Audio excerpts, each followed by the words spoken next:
Welcome to Pastor's Chat today. What a joy to be able to share the Psalms with you, and especially today as we look at Psalms 8.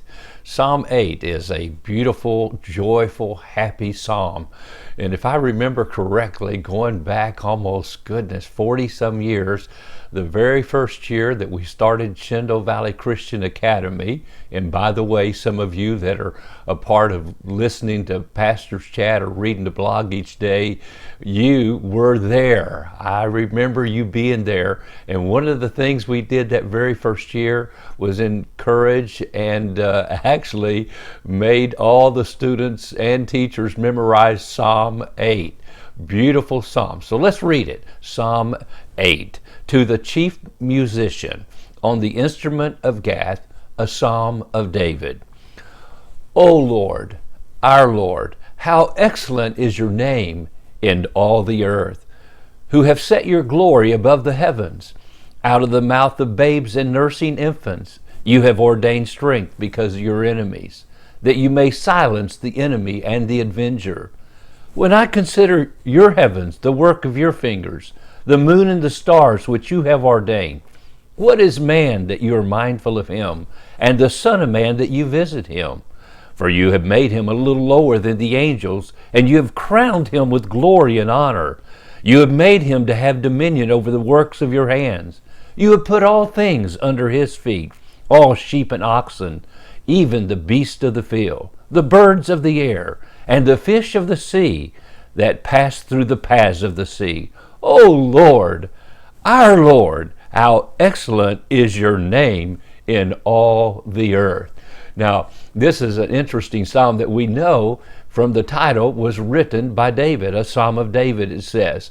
It was to a chief musician, so it had to do with a song. So it was a psalm that was written to be sung, and it was on the instrument of Gath. Now, that makes it really interesting because when you study the commentaries to find out exactly who Gath was or what Gath was or the occasion behind this psalm, you have a lot of different ideas. Spurgeon said, we're not clear upon the meaning of the word gitath, is the way in the Hebrew that word was, Gath, gitath.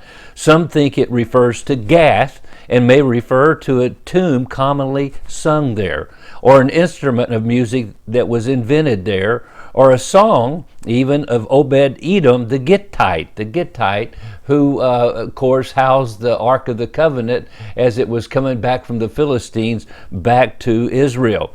Others tracing the song and looking at the song believe that it was a song written and sung over Goliath of Gath.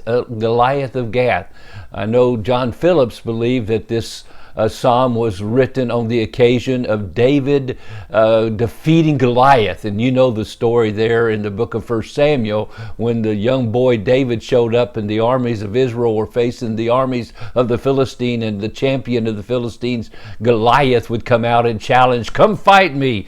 And if you beat me, the Israelites can take over the whole territory. But if I beat you, then we take over you. And nobody would face him. And David shows up and wonders, oh, where is somebody to fight Goliath? Where is King Saul? David might have thought in his mind, where's Jonathan, his son? Why doesn't someone, the mighty men of Israel, fight him? And when no one would stand forth, David said, by God's power, I'll fight him. And you know the story, because David, everyone thought this giant was too big to fight. David thought he was too big to miss as he got his 5 stones and took Goliath down. Well, my friend, they believe, and many people believe, that's when this song was written. And later this song was sung as the people would tread out the wine in the wine press, and they would march around and they would, with their feet, press out the grapes. They would sing this song. And so the occasion of this song is very special, as it was a joyful song.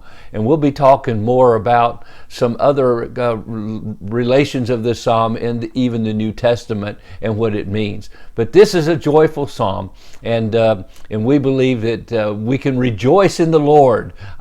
I love how it begins, O Lord, our Lord. O Lord, our Lord. He is our God. And I trust you'll trust him to be your God today too. Well, God bless you, and you have a wonderful, wonderful day.